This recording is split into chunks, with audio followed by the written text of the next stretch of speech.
Hey, ladies and gents, and welcome to episode 44 of the Controlled Interest Gamecast, where we talk about video games and everything happening in the industry. Two-man podcast. How's it going, Dom? It's going great. It's going great. High energy today, Jared. High energy. High energy. Unfortunately, Jordan can join us, so two-man podcast, the fireside groove, as he would call it. So just two-man podcast today. Some big news this week that we're going to be going over later in the show, but as far as what we've been playing, it hasn't been too busy a week for me. The lunar event, I believe is what they're calling it, for Overwatch started, which is really cool. It's in honor of the Chinese New Year. They introduced a bunch of new skins. They introduced a new game mode, which they always do for their events. This one's really cool. It's Capture the Flag, which is really interesting because there's so many different characters in that game that you would think that it wouldn't be balanced, but it does kind of work. Obviously, Tracer, who's the main character of the game, if there was one, the girl who can, zip and teleport essentially. She's one of the main characters people like to use, or like Winston, because he has a very large jump. It's a really cool event. There's a lot of really nice skins, a lot of traditional Asian skins, and mostly Chinese skins.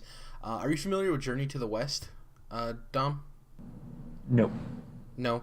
I believe it was a book. I know it's a movie, but I don't exactly know what property it comes from. I'm just familiar with like the pop culture like memes and stuff I've seen, but essentially it's the story of four men from China's journey to the West. There's this big pig guy, there's a monk, there's a samurai or something, and then there's another guy. Essentially, four characters in Overwatch got those skins. So Roadhog, the big Australian guy with the hook that kind of looks like a pig already, got the pig skin. It looks really cool. There's a guy that got a monk skin, and so on and so forth. So they really did this event well. It's cool to see them integrating non-American holidays, right? Because we had the Christmas event and the Halloween event and the Olympics, which isn't an American holiday. It's not a holiday at all. But it was just really cool to see this. Seeing a lot of the characters get really cool and interesting skins. So yeah, it's a really cool event. I've also been playing LEGO Dimensions. WB was kind enough to send me over a copy of that game. And it's really cool. I haven't built anything Lego in a long time, so sitting down and actually building the portal and all that stuff is really cool. It came with some of my favorite characters from things. It came with 3 different figures on the starter pack. It came with Batman, which is really cool, Gandalf, which I love, Lord of the Rings, and Wildstyle from the Lego movie, which I haven't seen, unfortunately, so I'm not too familiar with that property. But it's really cool. I'm about 20% through the game. The first 2 worlds are really cool. The first world is Wizard of Oz in the story mode, and the second world you go to is The Simpsons. I'm currently in the 3rd world, which is Ninjago, which is, I think, one of LEGO's newest brands. When I was a kid, it was Bionicles. I don't know if you remember those, Don. Oh, yeah. So I think now is like this generation's kind of Bionicles. It's Ninjago, which I'm not too familiar with, but it looks cool. It looks Mortal Kombat-y. So yeah, that's really cool. I haven't been really doing too much as far as that is concerned, but I've been playing some Overwatch and some LEGO Dimensions, and a little bit of Banner Saga, but not enough to really talk about. So what about you? So, first thing, I've been playing a little bit of a game called Urban Empire. This was also sent to us by Calypso, I believe is how you say it, which I want to be careful when I describe this game. So, at first glance, it appears like a city builder, kind of like a SimCity sort of thing. While that's true, it's kind of shallow in that regard, but that's not the point. The point is, it's your typical city builder. You start out in, I think, the 1800s, go on for, I think by the end you're supposed to go through 200 years. But the kicker is, you basically have to manage city council. So very far from like an cool Age of Empires, yeah. Or like a Sims game where you have like ultimate control over everything and everyone. You can do whatever you want, however you want it. This is, well, yeah, you can propose to raise taxes on everyone, but you got to get your vote through the council. Oh, that's you really have to, cool. Yeah, and it I am going to put together a review, so we don't have to spend a topic on this because I'll have much more coming out on the website and so on, but it's a really cool concept. I'm sure there's other stuff out there that is like, does the same sort of thing, but I'm not aware of it. Yeah. So this is cool. One thing I will say, you got to really be into politics and that sort of thing. If you loved House of Cards, then you're going to love this game. Obviously, it's not going to be as dramatic, but it's that same sort of thing where you're trying to work the system. So for someone like me who's like, I have like strong political views, but I don't really like the fact that, you know, playing politics is a thing. I don't, you know what I mean? Like House of Cards is a great show, but it's all scummy to me, and that's how the game kind of feels. I don't know. But I could see this being like really cool for like Colin Moriarty type of person who just loves, you know, the ins and outs of congressional votes and that sort of thing. But yeah, so for me, it's not the greatest thing, but just because it's not my type of game necessarily, but it does some cool stuff. So more to come in a review though in the next week or so here. But other than that, I finished up Minerva's Den from BioShock 2, which I hadn't played before. So this was a big motivating factor to get the collection. This one's really good too. This is not quite as good. God dang it. Yeah. You haven't played it yet? I haven't played Minerva's Den, and I haven't played Burial at Sea. No, I haven't played either of them. Oh. So, yeah. Minerva's Den, especially if you just came off the heels of playing BioShock 2, which I didn't even play that again. I played it previously, so I didn't even bother again. I just went straight to Minerva's Den. But I could see where if you came off the regular game, Minerva's Den would be like the greatest thing. Yeah. But Burial at Sea, parts 1 and 2, I think are still much better. Not to spoil anything, but they answer some cool questions and close a lot of loops. You should definitely play those because you have the collection, correct? Yeah, I have the collection. One of the sole reasons I got it is for Minerva's Den and Burial at Sea. I've been caught up with a bunch of other things. I need to get to it though. Yeah. I mean, between all three of them, you'll probably spend like less than 10 hours, if that. Okay, cool. They're all pretty short, which is fine. Yeah. I guess people complain about that at the time, but they're so good that it's completely justified. Beyond that, I grabbed Hitman Go on the PSN sale. They had a flash sale recently. I think it was like $3 on Vita. I have it on Windows PC, so I'm interested to see what you have to say real quick. Yeah, no, I'm two chapters through, okay. So like 30 levels or whatever. Like the worlds, yeah. Yeah, 2 of the main worlds through. And I'm going through and playing, each independently, like on my own, and then going back through. And if I can't complete all the challenges, in a couple tries, then I've just been pulling up a guide and just to clean up all the remaining challenges, right?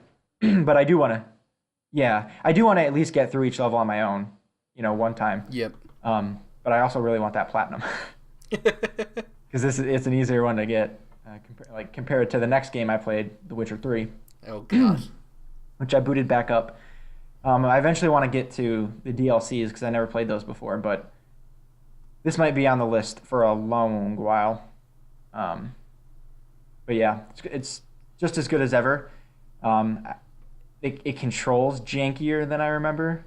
Geralt is very floaty. Yeah. Which I don't recall being as much of a problem the first time I played it, but maybe after a few hours I'll kind of get used to the controls. Kind of like it was the same sort of thing with Assassin's Creed, where off the bat I was like, oh, this controls kind of poorly, but you get used to it and it ends up being all right, I guess. This is also in a post like Dark Souls 3 world where you're kind of used to a little bit tighter of controls, yeah. I've been spoiled, yeah. Yeah. So, but yeah, jumping back, I really do like Hitman Go. It's a really cool little game, great for the Vita. So my favorite type of mobile games. Like I really like that the strategy, but it feels like it's tangible strategy. If that makes sense. Like I don't know how to explain it. Like I don't know, just fun. It's like, oh, I can do a couple of levels. I have like 10 free minutes. I think it's really cool. So whereas like something like, and I don't know because I've not played it, but The Witness strikes me as something that is way more of an investment in time and thought, but maybe I'm wrong. That's like an experience. This is like hey, you have some free time, mess around a little bit, so. No, it's great. Like at lunch, I just grab the Vita and just play like a quick level. It's like perfect for that sort of thing. I absolutely love it because I like Hitman and I like the Hitman games, and like although I haven't played the new episodic one, I still like that world and I like Agent 47, so it's cool too. And I think the thing they do is like a lot of the objectives in the game are reminiscent of the actual property, so like when you're playing Hitman Go, it doesn't feel like something with the Hitman skin. It's like, oh, this is a strategy game in the Hitman world, if that makes sense, so I think it's really cool. Yeah, it's very cool. Yeah, interested to see. So you played a little bit of DLC. You got a nice game to play here and there, and then you dove into one of the deepest games ever made. So a I little bit of just everything. it was sitting on the dashboard, and I just thought, I bought this like a month ago. Just jump back in and see what's going on in that world. That's a deep dive. Like, I want to get back to Witcher, but I'm like worried, So It's intimidating, yeah. you're right. Um, News. We were talking about Dark Souls 3, and we were talking about how we live in a post Dark Souls 3 world. Ashes of Arendelle came out late last year. A lot of people thought it was, a little undercooked and wasn't as deep of a piece of DLC they were expecting from the guys over at From Software. But we have a new announcement coming by way of Forbes.com. Eric Kane writes, "New Dark Souls 3: The Ringed City DLC announced." The Ringed City is the second expansion for Dark Souls 3. Wait a minute. Do they mean like New England, where the Patriots are? Oh God. I don't know. We'll figure out if you can cheat in the city at all. So this DLC is going to be launching March 28th on PS4, Xbox One, and Steam. It'll cost. It'll be sold individually or part of the $24.99 season pass, which he goes on to state how people weren't too high on Ashes of Arendelle. I know you played Dark Souls 3 and you beat it. Did you play the first DLC, or were you just waiting for enough content to justify you going back to that game? Yeah, I'm just waiting. I never did play that first DLC. I'll probably wait all the way until they put it together in a GOTY edition type thing, so I can rebuy it on PS4. So I have an excuse to do that. True, that's right. Because you played through it initially on PC, right? Yeah. Yeah. The trailer looks really cool. I think this is from what we've heard from is that this is going to be essentially the last piece of Dark Souls that we'll have for a long while. So people expect it to be substantial. Hopefully it is. And we'll see how it is because, people love their lore in Dark Souls, and hopefully this gives a lot of vague answers to questions people have. So we'll see. Next up on the docket for news, we have a couple of stories of Kickstarters that went up in the last week. One doing really well and one not doing so well. So we'll start off with the ones that are not doing so well. There's a Kickstarter for Francis Ford Coppola's movie Apocalypse Now. They want to turn it into a video game. They're asking for $900,000. He's assembled a team. I believe they're called Erebus, something like that. Pretty sure it's Erebus. It includes people who've worked on Fallout New Vegas, Wasteland 2, Far Cry, and a bunch of other RPGs. Like I said, they're looking to raise $900,000. They have 28 days to go, and they're sitting at $76,000, which isn't looking too hot. It isn't looking like this game is going to get enough traction, but who knows? Kickstarters can jump out like crazy. You're familiar with Apocalypse Now, Dom. You've never seen it. Do you think this is a case of like this property isn't as big as the director and the people surrounded in this think it is, and they're going to have a quick slap in the face? So my lack of knowledge on this is actually a great answer to your question because I've heard of this. Yeah. Never seen it, but I don't really know anything about it. I assume that there's some kind of apocalypse going on. It's basically a psychedelic acid trip into like the Vietnam War era. From what I remember, there's essentially Martin Sheen's character is looking for a highly trained soldier in the jungle. I believe it's played by Marlon Brando. And the big thing there is that Marlon Brando was actually supposed to show up 60 pounds underweight from what he showed up on set as, because he's supposed to be this highly trained soldier, and he showed up a little bit overweight, a little pudgy, and the director was not very happy about that. And in the movie, he's not the skinniest guy. He's not huge or anything, but he's not what they wanted him to be. So there's reports of like actors taking drugs during the filming or having weird trips and like not being in the best of health. And the movie's renowned for just being a very stylized thing when that wasn't a real thing in the film industry. Think of like Full Metal Jacket on acid, if you've ever seen Full Metal Jacket. One of my biggest problems with their Kickstarter, I don't want to harp on them too long, is that they have stretch goals. And I believe that the best Kickstarters are the ones that have their initial goal set up. Once they hit their funding, then they post their stretch goals. I always find it weird when they have stretch goals before they've even hit their funding. What do you feel about that, Dom? Do you think it's a little weird?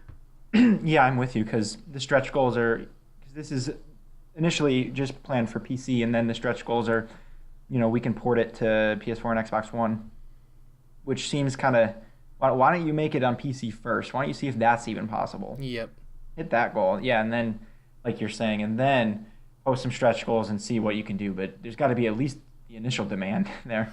Well, yeah, and I think that you allow people to get more surprised and intrigued, and it allows for better marketing too. So if you initially hit your goal, then there can be more new stories coming out like, hey, Apocalypse Now has stretch goals now. They're trying to get it to console. It's a bigger story for you, and you get better press, right? It just seems weird to put the, how does that saying go?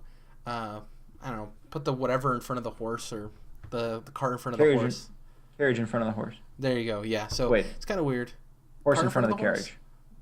Never Well, mind. that would be Let's right, move though. on. Yeah, yeah. Anyways, the second Kickstarter we want to talk about is Banner Saga 3. I've currently been playing through the first Banner Saga. I own both of them. Great game, super beautiful art style, really interesting story. If you're interested in like Game of Thrones or Lord of the Rings or anything fantasy at all, high fantasy or not, definitely check out these games. Anyways, they have a Kickstarter, Stoic Games does, for Banner Saga 3. They've said from the get-go that this was going to be a trilogy. They had a while there where they were in a legal battle with the guys who made Candy Crush Saga because they felt that they were impeding the brand of Saga or something. Really weird lawsuit thing that was happening. Yeah, so their Kickstarter is actually doing really well. It has 40 days to go. It's currently at 151,000 out of 200,000. Really strong numbers out of the gate.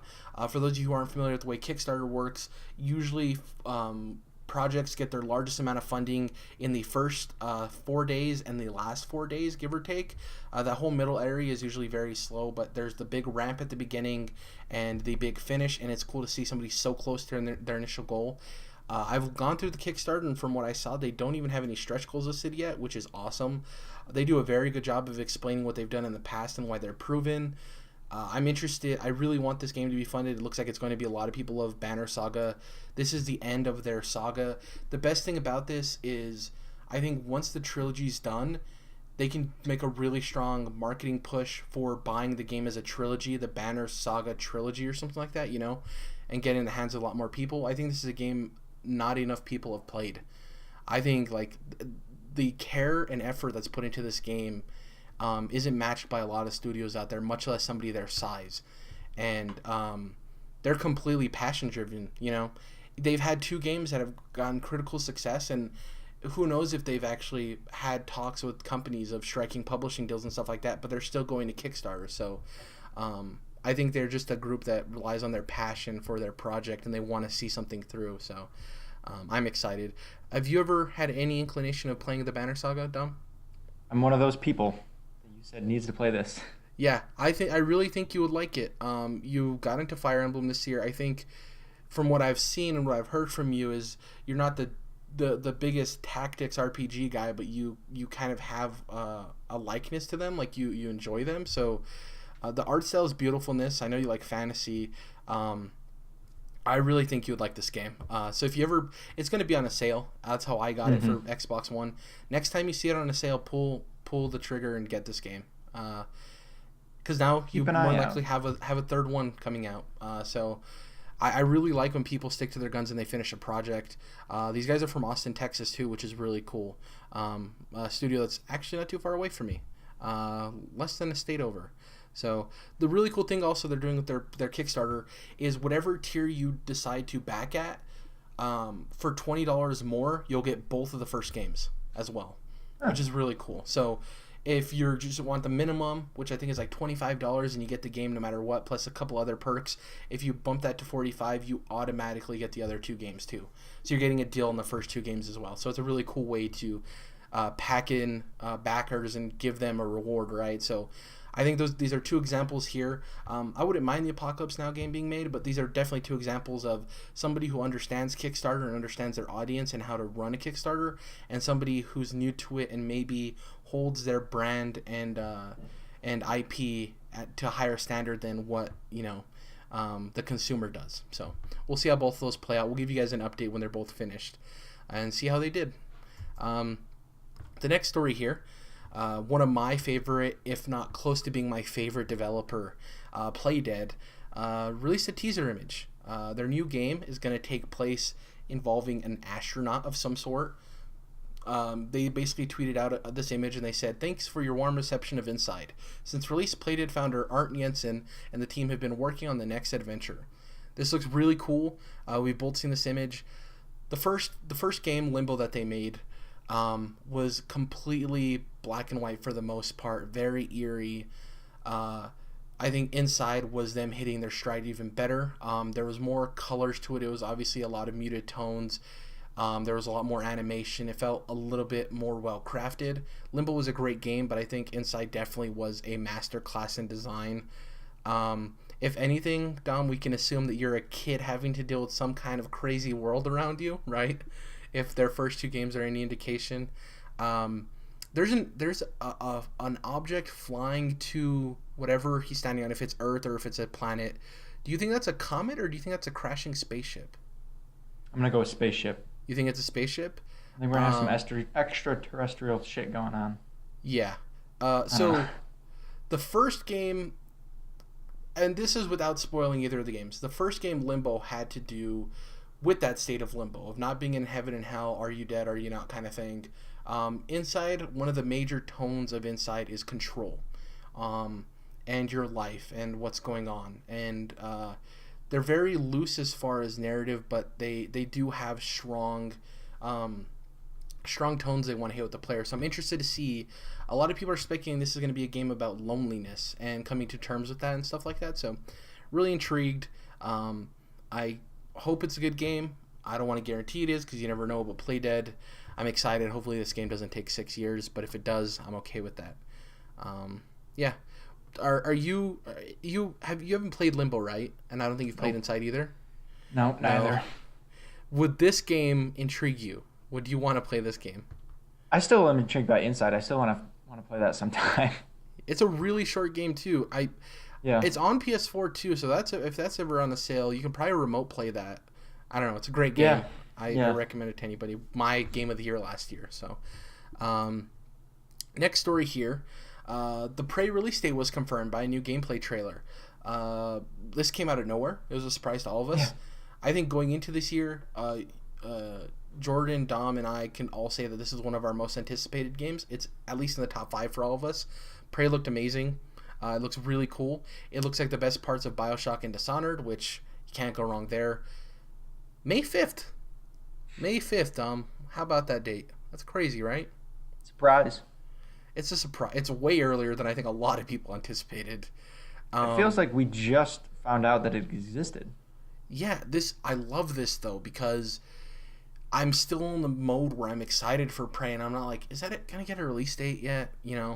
And I think it's hitting its peak of like, we don't know a lot about this game really. If you sit down and think about it, we know you're this guy that had experiments done on him, and you can turn into objects, and there's this weird alien presence. But outside of that, we haven't had trailer over trailer over trailer, right? We haven't had E3 after E3. It's kind of like punch us in the face, and then we're finally going to see what it's all about. I'm excited. I think we're going to be. I don't know. Is this a day one purchase for you? So that's what I wanted to jump at because I want it to be, but let's look at how the year is shaping up right now. Yeah, true. Resident Evil 7 just dropped. We got Horizon coming out in about a month right now. Horizon Zero Yep. Dawn. Mass Couple Effect days after that, Andromeda. couple days after that, Zelda Breath of the Wild, true. and Yep. then only like 2 or 3 weeks after that, Mass Effect Andromeda, and that's March 21st, I believe. And we're only talking about confirmed release dates. There's plenty we don't know Right. about the second half of the year. Yeah. And now we got Prey for May, early May, and then in the fall, hopefully we get. I'm less confident than everyone else, but we'll have Red Dead 2, and then Destiny 2 is a big rumor. Destiny 2. I think the rumor is that it's going to be this year too. Then we got probably Assassin's Creed Egypt, which normally wouldn't be too big a deal, but since it took a year off, I'm sure that'll be a big thing. Yeah. And then of course we got Battlefront 2. That's supposed to be this fall, I believe. Which I'm super pumped for. And then whatever Call of Duty is doing, I'm hoping it's a World War II thing. There's a lot, and that's just off the top of my head, like the big time releases. So that's like a ton going on this year. So I'm gonna have to be strategic about what I want to buy. Not only because I can't pay for all that, but because I don't have near enough time for all that. Even though I wish I could play everything I just listed off. But the only for sure's for me right now are Zelda and that's about it, really. Well, But see, the reason Prey is such a big thing to me and why it's more than likely a day one purchase for me is just because like I'm not huge into Dishonored. You know, I didn't play Dishonored 2. I'm not into that. Um, but like I love almost everything Bethesda does. Like, you know, they published Doom, which is one of my favorite games of last year. Fallout 4, great. Wolfenstein, great. So like I'm super excited for Prey. I like what they're doing. I like anything sci-fi. Like you make a sci-fi mhm. game, I'm in. I mean, my favorite game franchise is Mass Effect. You know, so like I'm just right there. Mass Effect and Prey. Those are two sci-fi games for me this year that I'm super stoked about. You know, so I'm super high on Prey. It might not be a day one release for me, but it definitely is a game I'm going to be playing this year for sure, guaranteed. I just like the whole makeup of that game. It gives me Dead Space vibes. Like I said, it gives me Bioshock vibes, and you know, those are two of my favorite franchises. So I'm super stoked. Um, I'm just glad that they put it in an area where it can succeed instead of packing it into a fall where it could potentially die and just not be talked about. This is kind of around that Doom release date. I believe Doom came out in June, so it's a sorry. Go ahead. You know what I forgot to mention was South Park. Oh yeah, South Park 2, which we don't even know if it's coming out this year. It got delayed to the beginning of beginning of this year. Still haven't heard about it. Could possibly be a fall game next year. Like that's in Yeah. limbo too. So we have no idea. Plus, if any of those PlayStation exclusives decide to get a release date Yeah, anytime soon, I would think at least one of them would, but yeah, who the hell we'll knows? see. Yeah. Anyways, that's I'm gonna get into my topic. This is technically news, but it's just such a big piece of news that I wanted this to be a topic. There was a huge announcement the day of recording this. Marvel and Square Enix announced a partnership. I'm gonna read you guys the official press release from Square Enix, and it states. Marvel Entertainment and Square Enix today announced a new multi-year, multi-game licensing agreement to develop and publish original games based on beloved Marvel superheroes. Beginning with the Avengers, which is the title of the new game, they released a teaser trailer for it. It looks super cool. Has the Avengers logo, hashtag reassemble. So you're assuming this is after some kind of big conflict, maybe Civil War, maybe something else. It goes on to state this newly established partnership pairs the creative minds at Marvel and Square Enix for one of the most powerful alliances in interactive entertainment. The first blockbuster game is being crafted by Crystal Dynamics, developers of the award winning Tomb Raider series, in collaboration with Eidos Montreal, the home of the critically acclaimed and award winning Deus Ex game series. The Avengers Project is being designed for gamers worldwide and will be packed with all the characters, environments, and iconic moments that have thrilled longtime fans of the franchise. Featuring a completely original story, it will introduce a universe of gamers. It will introduce a universe gamers can play in for years to come. More details on the Avengers Project and other games will be announced in 2018. Uh, right off the bat, I'm super excited. I'm pretty sure Dom is too. This is crazy. So the day before this announcement, Marvel posted a thing saying tune in tomorrow morning. Square Enix posted a thing saying tune in tomorrow morning. And running through everybody's minds is worst case scenario, it's something we don't really care about, some weird mobile game. Best case scenario, we're probably going to see the Marvel worlds for Kingdom Hearts, is what everyone assumed. Square Enix and Marvel, that's probably what they're going to be talking about. Makes the most sense. No one anticipated this. This is another example of Marvel being like, we're kind of dominating the superhero game in every other medium. Our video games aren't the greatest. So let's go get Insomniac to make a Spider-Man game. Let's get Telltale to make a Guardians game. And them partnering with Square Enix, having Crystal Dynamics, who's been on a hot streak as of late with the two Tomb Raider games that are phenomenal, and Eidos Montreal with Deus Ex. This is incredible. Like, I know you haven't watched all the Marvel movies or anything like that, but are you excited about this, Tom? About a well-crafted Marvel game? Yeah, no, I think this is the right choice. Seeing Crystal Dynamics and Square Enix, their names pop up on that trailer. Like, yeah, okay, you guys are doing this right.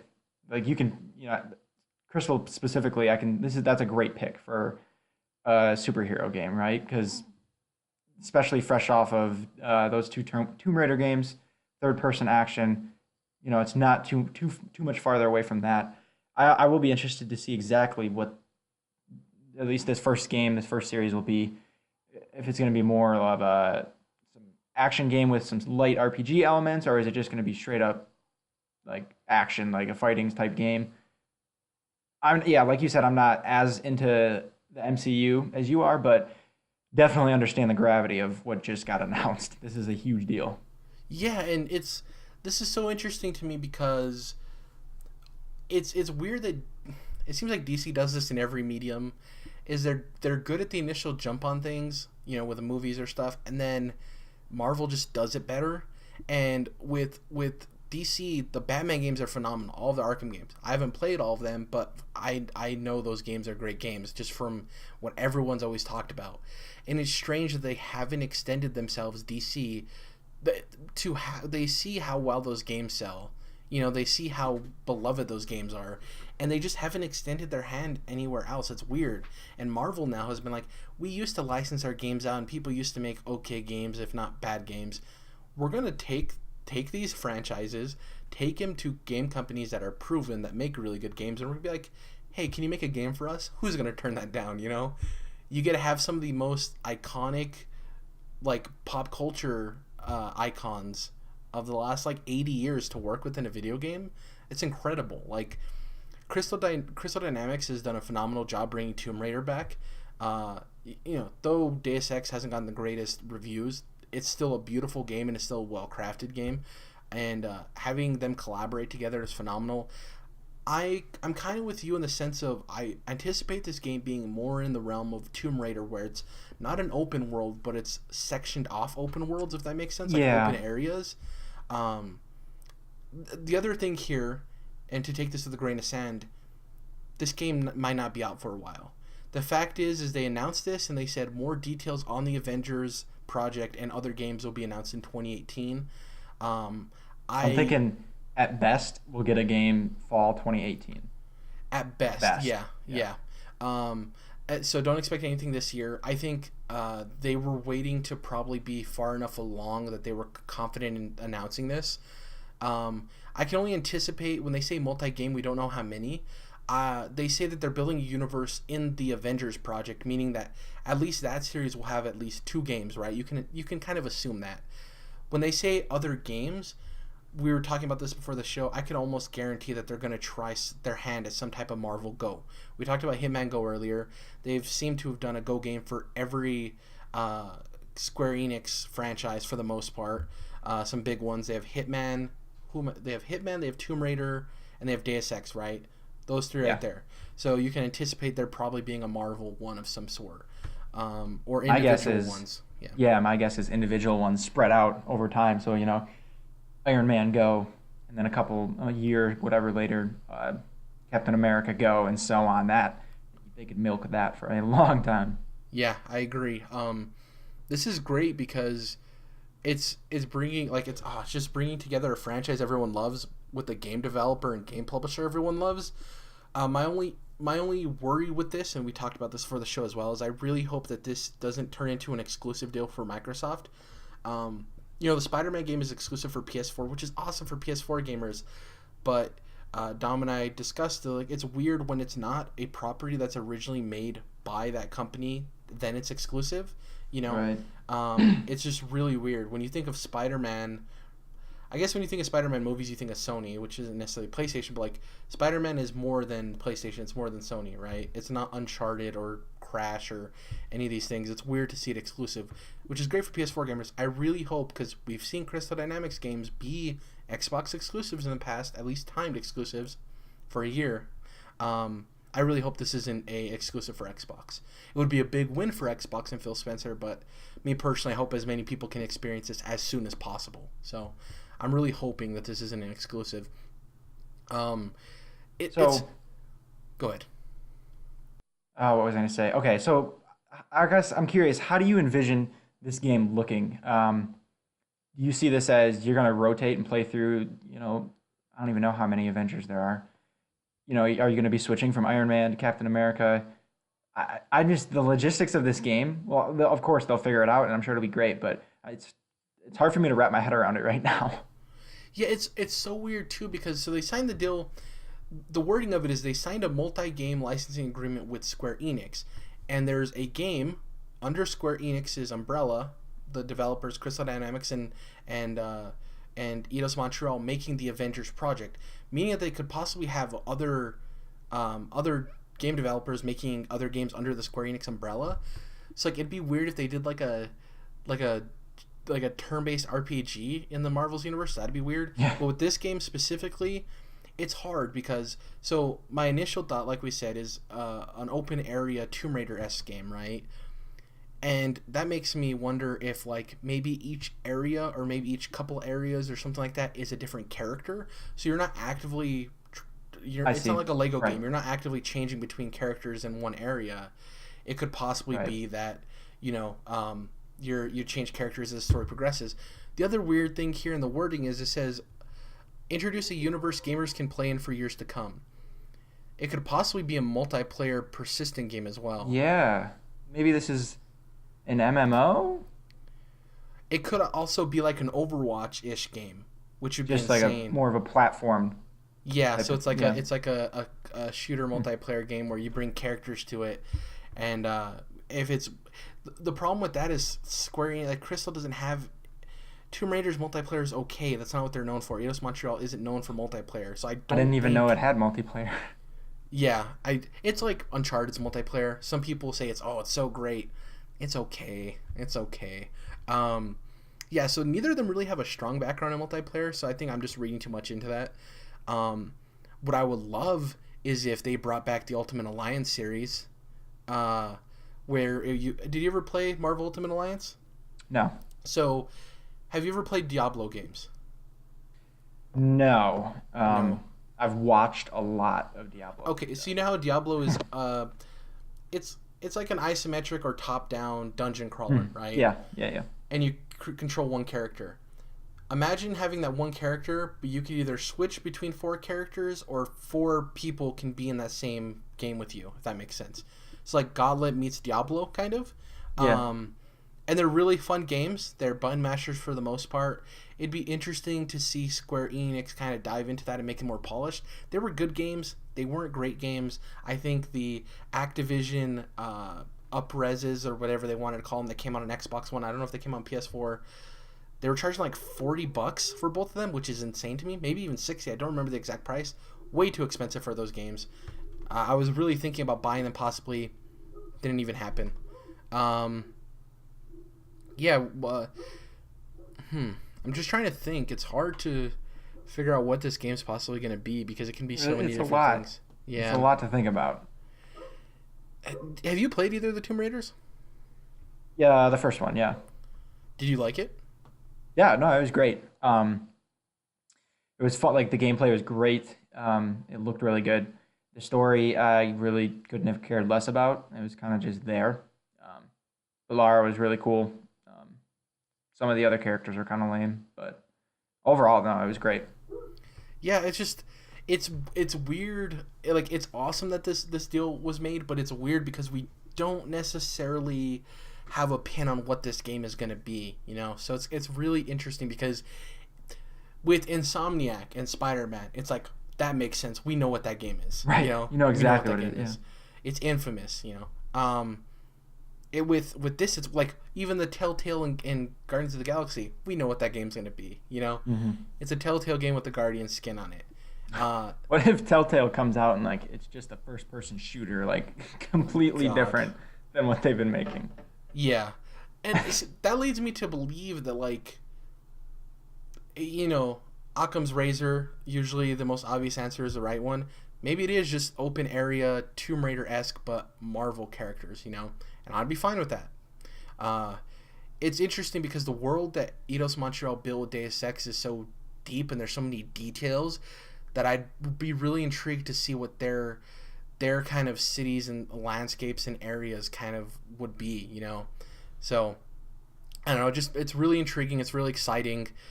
I would put money on us seeing another announcement like this at E3 this year, maybe before. I think Marvel is going for the throat with this. They know they can make money in the video game realm if the games are really well done.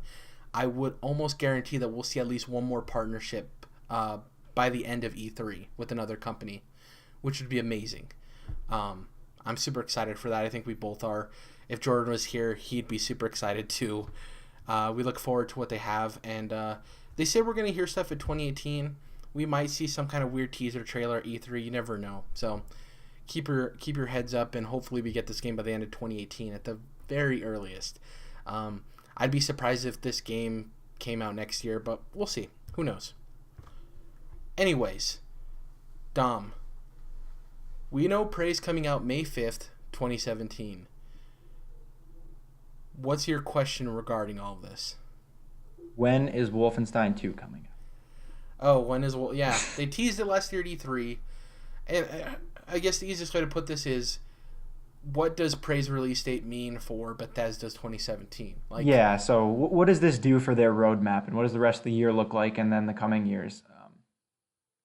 Because Prey, like we mentioned earlier, May 5th, like, caught everyone off guard. I don't think anyone expected that.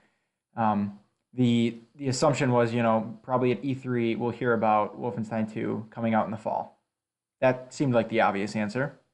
But now that they're dropping Prey in May, I don't even know anymore. I mean, they could still be doing Wolfenstein in the fall, but do they want to do that, or do they want to push that, or give it the extra time and go into early 2018 just to get out of what's going to be a really hectic fall for games?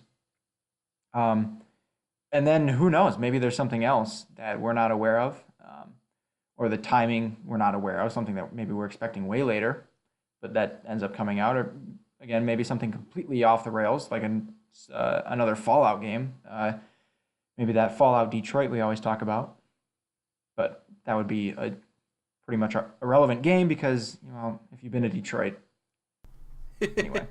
So it's interesting because Fallout 4 has us really speculating of, like, what is Bethesda going to do, because they could announce something and then release it in the fall. Yeah. So here's what we have. Here's the rundown. These are all possibilities. We're playing with an open map. We're going to see what exactly we think. So first off, the Elder Scrolls series. We haven't seen it in a while. Todd Howard said it's far away. Don't believe what a developer says. You never know. They're just, he could be right, he could be wrong. They want to keep a lot of things close to the vest, right? This could possibly be an Elder Scrolls release this fall. More than likely not. I would say probably 95% unlikely, but it is a possibility. They are supposed to be putting Skyrim on Switch for whatever that's worth. Yeah. Also, last year during the Scorpio reveal trailer and the Bethesda conference, Todd Howard talked about bringing Fallout 4 to VR. So we'll see what happens there as well. That could possibly be the big thing for them this fall, Fallout VR. We have Fallout, which we talked about. You referenced the Fallout Detroit or Fallout New Orleans or this side of Fallout New Vegas-esque kind of game. That's also possible. Other things that they have, published in the past, we have Doom, which came out last year, so highly unlikely. Brink probably will never have a follow-up. Game did not sell well, did not perform well. Rage from id that came out a while back. I liked that game. A lot of people felt it wasn't up to the snuff that it was known for. I liked it. That is getting a sequel. Might get a remaster or something. You never know. The Dishonored series, we got Dishonored 2. So that's Dishonored. There's not going to be any Dishonored this year, obviously. Well, I would say we're almost certainly going to get some DLC for that, I would think. Yeah, but this is kind of in the vein of, like, what's their big fall release, right? I would hope they supported Dishonored with some DLC. But that's not going to be what brings them the big revenue in the fall. Right. The other two big things, you referenced them, the sequel to Wolfenstein: A New Order, and its DLC or standalone, Old Blood. We kind of got a teaser for that last year at Bethesda's conference, and this is probably the one that I would assume is most likely, just because they teased this last year, that Wolfenstein is in the works. I would be super stoked for that. Everyone loved the first Wolfenstein, or this Wolfenstein, the reimagining. The biggest problem people had was that intro. A lot of people thought they could have cut that out and the game would have been great. I think the game was great either way. I didn't think it was as bad as people complained that it was. And the other big likely is The Evil Within 2. It's sold better than a lot of people think. Tango has been up to something. We would presume it's The Evil Within 2. With the likes of Resident Evil 7 and Outlast 2 this year, horror's back in fad. People love playing horror games, and I think it'd be a great year to hit with Evil Within 2. Outlast 2 is assumed to be coming out somewhere in the mid-year. So if you have Resident Evil 7, then you have Outlast 2. Evil Within 2 would be great. I don't think there would be a problem releasing Wolfenstein and Evil Within in the same year. I think, unlike what EA thought with Titanfall and Battlefield, these are definitely different markets. Yeah. You know, you have your FPS shooter and you have your horror game. Those are definitely two different audiences. Some crossover, but they're definitely two different audiences. I could definitely see them seeing, the new Wolfenstein, the new Evil Within, both in the same year, both in the same fall. And that would make sense that they don't want Prey there because, like, we're already pushing two games near each other. We can't have a third, A new IP. Well, new IP. But... Yeah. And it's... To me, I would love for it to be Wolfenstein and Evil Within, but Bethesda doesn't publish copious amounts of games in a given year, so I would assume it's not going to be any more than two. We already have Prey, we had Doom, and we had Dishonored 2 last year. We're going to have Prey. If I was a betting man, I would say Wolfenstein. What about you? Yeah, it's Wolfenstein or Evil Within. Yeah. And I gotta say Wolfenstein just because it hasn't been confirmed, but did they confirm that the little clue in that other trailer was in fact a Wolfenstein game? I'm not sure, but yeah, it was a Wolfenstein reference. Yes. Yeah, so that's at least we know that's almost certainly going to happen. At least Evil Within, we have no idea if they're even doing a sequel for that. Yeah, that's true. But that studio must be working on something. Yeah, they're doing something, but who knows? Maybe it's a Barbie game. I don't know. Yeah, exactly. Maybe not. Probably not. I think most people hope that it's Wolfenstein. It's just going to be tough, man, because like Wolfenstein's such a great game, but if that thing comes out this fall with the possibility of Destiny 2 and Battlefront 2 and the yearly Call of Duty game, it would have to be like earlier.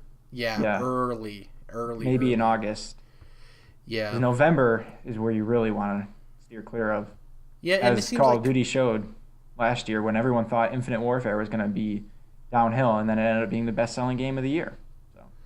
Yeah, but it is the people were right though that the numbers were on decline. It sold less, but the thing is that the bar that Call of Duty compared to itself. So yeah, exactly. Right. And it seems like Bethesda does a good job of caring about their product. They released Doom in June last year because they knew that it would probably be difficult for it to compete with all those fall shooters. They're releasing Prey this year, so maybe Wolfenstein is the following May, June, and maybe this fall is something we don't know about, or an Evil Within 2. Maybe they understand that releasing their shooters in that May to July range is their best fit. So we could both be wrong on that, and it could be either an Evil Within 2, we get a teaser for Elder Scrolls. The interesting thing is, I always wondered why they didn't do the Fallout New Vegas thing with Elder Scrolls. That could be a possibility. Todd Howard has always said Elder Scrolls 6 is not in development. He's never really stated that an Elder Scrolls game isn't in development. There could be a spinoff. That's a huge world and plenty of lore to work with. So I hope it's Wolfenstein. I love Wolfenstein, but as we look at their recent track record with shooters, they don't really release them in the fall. So we'll see. Man, I just really want that damn Elder Scrolls card game already. Oh, Elder Scrolls Legends, yeah, it needs to come out of open beta. That's tough though when games are like in open beta and alpha and stuff like that, because you kind of lose track of when did it actually release, and then it's like, oh, it's released, so it's super weird. It hasn't released until it's on my phone for me. Yeah, exactly. Well, it's only on open beta on PC. I think when it actually releases, it's releasing to everything simultaneously. So we'll see. Bethesda has a big year ahead of them. The thing with them is they've shown that they can announce a game and release it and not have to worry about the long press month after month after month. They're okay with announcing a game, releasing it 3 months later. So they're one of the most exciting companies because of that. So we'll see what they have planned. I'm excited for Prey. What does it hold for their fall? We speculated. We have no idea. We'll see. That's the show. We're going to hop into what we're going to be playing. I have a couple of things we're going to be playing. I'm finishing LEGO Dimensions. Memoranda. It's a game I talked about the first week of January, if you guys remember. It's an indie game. It's a point-and-click adventure game. It's like James and the Giant Peach meets Courage the Cowardly Dog. It's like very creepy but very cute in the same way, and it just looks like a really interesting time. I was fortunate enough to be sent a review code, so I want to be playing through that. I have another game I got a review code for that's under NDA, so I can't currently talk about that. Don't know if I'm going to do a review for it. Not too sure. We'll see. When I can talk about it, I'll talk about it. I think the NDA is the 31st, so I'll probably be able to talk about it then. Um, Other than that, I think that's pretty much it for me. Overwatch 2, as always, goes without saying. Gonna be watching some movies. Fun fact, Dom, I forgot to tell you about this. I'm currently, to prove people wrong, I'm currently watching through season 6 and eventually 7 of Walking Dead to catch up. Because I keep getting so much flack saying, how are you going to say the show's fallen off if you haven't kept up with it, yada, yada, yada. So, Well, that's stupid because that answers the question. Well, if it's not holding me in, exactly. then why would I keep Plus, it? Anyway. And this may be there's a complete opposite argument to this, but I've already invested so much into that universe, so I'm like, might as well see how stuff is, whatever. So It's not, I mean, 16 episodes in each season. It's not a whole lot if you're digesting it all in a binge kind of fashion instead of waiting every week. yeah, and like people have this tendency to think that if you don't like something or you fall out of it, you automatically hate it or dislike it. I've never said I dislike Walking Dead. I just said I lost interest. I lost Right. interest in the show. Doesn't mean it's bad. Never said it's bad. It's obviously isn't. The ratings are through the roof. So yeah, I'm watching that. I heard of a new anime series. Obviously, Jordan needs to be here for me to talk to him about it. It's about it's called Cabanera and the Iron Castle, and the gif I saw that made me want to watch it is there's this girl controlling this tank or something, and she takes off her jacket and she goes to activate the machine, and she's completely shredded, not steroid yoked, but she's just defined. I'm like, dang, that girl seems like a badass. And then people were commenting saying that it's really cool and stuff like that. So I'm a sucker for that. So I'm a strong female protagonist. So I'm interested in that. I'm going to see if I can catch that as well. But it's pretty much it for me. What about you? So I actually forgot to mention earlier, and I wanted to point out, this past weekend I went and saw Split, the M. Night Shyamalan movie. Shamalama Ding Dong. Shyamalama Ding Dong. I'm not going to say too much, 'cause I don't want to spoil anything. This is a Shyamalan movie we're talking about. But, long story short, you should all go watch it. That's it. I just had to get that in there. As far as what games I'll be playing this week, I'll keep on burning through Hitman Go, because it's a perfect kind of game for me that I can get, sink time into it, where during times where I couldn't normally play a game. Besides that, what else? Oh, I actually do want to get back to Dishonored 1, which is just sitting on my my PS4 dashboard. Came free with the second game, so I do want to. I never did finish it last gen, so I do want to take a run through that game because I really like that series. So Interesting. I think that is it. What are you going to be playing any more Witcher 3 or Urban Empire? Oh yeah, I do need to put a little bit more time into Urban Empire, just to give that a little bit more due diligence. And I think there's more that I need to see. Yeah. And Witcher 3, that's just a maybe, maybe not. I'm not committing to that game by any means. Yeah, exactly. Yeah. I want to get through Dishonored first, cross that off the list, so to Yeah. speak. I think it's going to be a chill week for us. Jordan will be back next week, hopefully. I'm actually going to be on a podcast this weekend, Millennial Game Speak. It's run by this guy named Logan Moore. He invited me on. So, speaking of that, in order to keep up to date with us, follow us at CTRLINT. That's our group Twitter, Controlled Interests. To see the latest happenings and stuff like that, follow us at our individual accounts. I'm at Jared _. I'll be tweeting out when I'm on that other podcast, as well as all of the breakouts and content we do here at Controlled Interests. Dom is at Dom's Oreos because he loves them so much. You guys can follow us and rate us on iTunes as well. It helps. Every share helps. If you can, please share us with your friend, your colleague, your coworker, your auntie, your uncle, your grandpa, your grandmother, Uncle Steve, Uncle Fred. Any share helps us. We're at 65 subs, which is really cool. When we hit 100, we'll have a custom URL. I'm currently working on a couple of reviews, video form, right now, so look for those in the coming weeks, as well as my Pit People preview and a couple of other things that I'm kind of tinkering with. Yeah, that's pretty much it. Any closing words, Dom? Shalom. Shalom. Shamalama Ding Dong. We'll see you guys in episode 45 for the return of Jordan. Yeah, have a good day, guys. Bye.